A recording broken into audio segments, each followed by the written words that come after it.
आपलं जेव्हा चॅनल मोनेटाईज होतं त्याच्यानंतर आपल्याला ॲडसन्समध्ये पेमेंट डिटेल्स टाकावी लागते. त्याच्यासाठी आपली ॲडसन्स जे अकाउंट आहे ते आधी Google Chromeमध्ये लॉग इन करून घ्यायचं. जेव्हा लॉग इन झालं आहे तेव्हा आपलं जे काही ॲडसन्सचं जे अकाउंट असेल ते तिथे लॉग इन करायचं.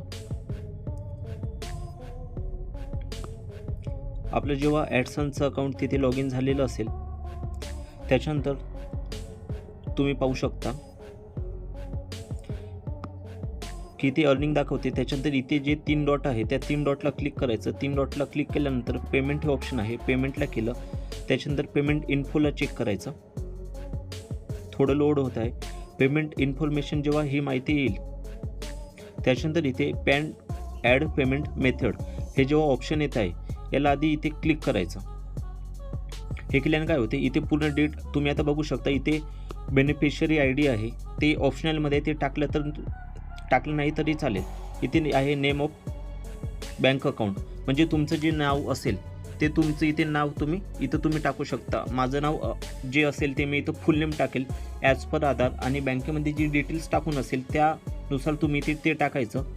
त्याच्यानंतर इथे बँक नेम, तुमचं जर स्टेट बँक असेल तर SBI किंवा स्टेट बँक ऑफ इंडिया हे सुद्धा तिथे टाकू शकता. IFSC कोड जो असतो आपल्या बँकेचा तो आपल्या पासबुकवर असतो, तो सुद्धा टाकायचा असतो. त्याच्यानंतर इथे आहे स्विफ्ट BIC. स्विफ्ट कोड म्हणजे हा एका खेड्यापुरता किंवा तालुक्यापुरता किंवा जिल्ह्यापुरता मर्यादित नसतो, तर हा जो कोड आहे तो ऑल ओव्हर इंडियामध्ये एकच असतो. तेव्हा तुम्ही गुगलला सर्च करून स्विफ्ट कोड आणि कोणत्या बँकेचा पाहिजे ते नाव टाकू शकता. तुम्हाला तो कोड मिळून जाईल. त्यानंतर तो कॉपी करून तुम्ही ते पेस्ट करू शकता. त्याच्यानंतर तुमचा जो अकाउंट नंबर असेल तो एकदम व्यवस्थित पाहायचा, इथे टाकायचं. त्याच्यानंतर एंटर अकाउंट नंबर आहे तिथे सुद्धा तो एकदम व्यवस्थित पाहूनच अकाउंट नंबर टाकायचा. ही सर्व डिटेल्स टाकली त्याच्यानंतर सेव्ह करायचं. सध्या व्हिडिओ मी पॉज करतोय, माझी आधी डिटेल्स मी पूर्ण भरून घेतो.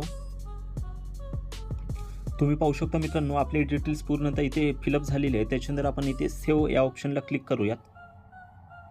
लोडिंग येत आहे. हे बघा मित्रांनो, आता आपलं जे अकाउंट आहे ते पूर्णतः सेव्ह झालेलं आहे. इथे तुम्ही पाहू शकता माझं नाव आलेलं आहे इथे अमीर मुनींद्र बनसोड, आणि जो माझा अकाउंट नंबर होता त्याची लास्ट डिजिट जी आहे